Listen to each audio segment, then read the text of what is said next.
இந்த வீடியோ யார் மீதும் காழ்ப்புல வெறுப்புல நான் பேசலை.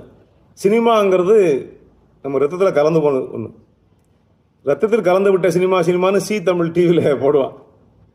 நம்ம ரத்தத்தில் சினிமா ஊறி போனதுனால தான் சினிமாவிலேயே தலைவர்களை தேடுறோம். தப்பும் இல்லை, எங்கேருந்தா வரணும் இல்லையா, ஒரு மாற்று வரணும் இல்லையா, அதெல்லாம் இருக்கட்டும். இந்த திரைப்பட நடிகர்களும் தாங்கள் அதை ஒரு மிகப்பெரிய சமூக பணியாக மேற்கொள்ளாவிட்டாலும் நாம் செய்கிற தொழில் அது. அதனால் வரக்கூடிய விளைவு, ஏன்னா எல்லோரையும் கவர்ந்து இழுக்கிற சினிமா இல்லாமல் வாழ்க்கை இல்லை என்று ஒன்றாக பிணைந்து போன சினிமாவிலே நாம் இருக்கிறோம்.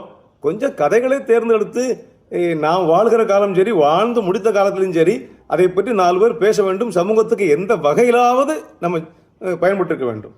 நம்முடைய சினிமா ஏதோ ஒரு வகையிலே ஏதோ ஒரு பாடமாக அமைந்திருக்கிறது என்ற எண்ணம் கடைசி வரைக்கும் வரவில்லை என்று சொன்னால் நாம் அவர்களை எப்படி ஏற்றுக்கொள்வது? ஒரு சினிமா நடிகரை அடையாளம் சொன்னால், இப்போ சிவாஜி கணேசன் சொல்லியாச்சுன்னா உங்களால் ஒரு 10 படம் 15 படத்தை சொல்லாமல் இருக்க முடியாது, இன்னும் உலக அழிவு வரைக்கும் சொல்லாமல் இருக்க முடியாது. அவருடைய பணி அது போதும். நான் கோடி சம்பாத்தியம் பண்ணியிருக்கேன் சினிமாவில், உலக புகழ் சம்பாத்தியம் பண்ணியிருக்கிறேன். எனக்கு நல்ல சாதாரண கஞ்சிக்கு இல்லாதவன் நான் பெரிய கோடீஸ்வரன் நான் மாறி இருக்கிறேன். அதெல்லாம் அவர் தொழில் மூலம் சம்பாத்தியம் பண்ணுது. இன்றைக்கு மக்கள் மத்தியில் நிலைத்திருக்க ஒரு 4 படத்தை மறக்க முடியாது. வீரபாண்டி கட்டபொம்மனை சொன்ன உடனே அவருக்கு அது ஒன்று போதுமே. இன்னும் 100 வருஷம் 200 வருஷம் கழிச்சு ஒரு பையன் பார்த்தாலுமே, ஓ கட்டபொம்மன் உடமா சிவாஜி கணேசன் தானே என்று. வ. சிதம்பரம் பிள்ளையா நடித்தார் இல்லையா? இப்படி நான் சொல்ல விரும்பலை.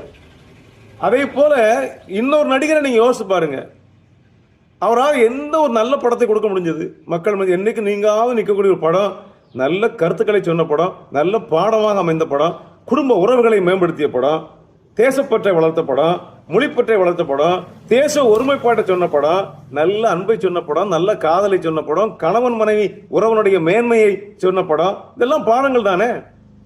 நல்ல ஒரு ஆசிரியராக எடுத்துக்காட்டாக வாழ்ந்த படம், நல்ல ஒரு சமூக சீர்திருத்தவாதியாக இருந்த படம் இல்லை.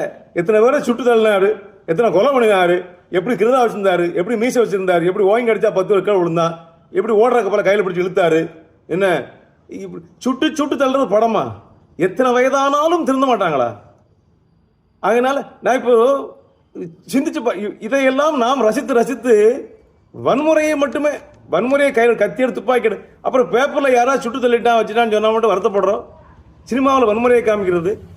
அதனால் நாம் வாழ்ந்து முடித்த பிறகு இவர் இப்படி நடித்தார், இந்த படங்கள்லாம் என்னைக்கும் அழியாது, இது நல்ல நமக்கு ஒரு பாடமாக இருக்கிறது என்பது ஒன்றையாவது அடையாளமாக விட்டு போய் சேர்ந்தால்தான் அந்த கலைக்கும் அது பெருமை.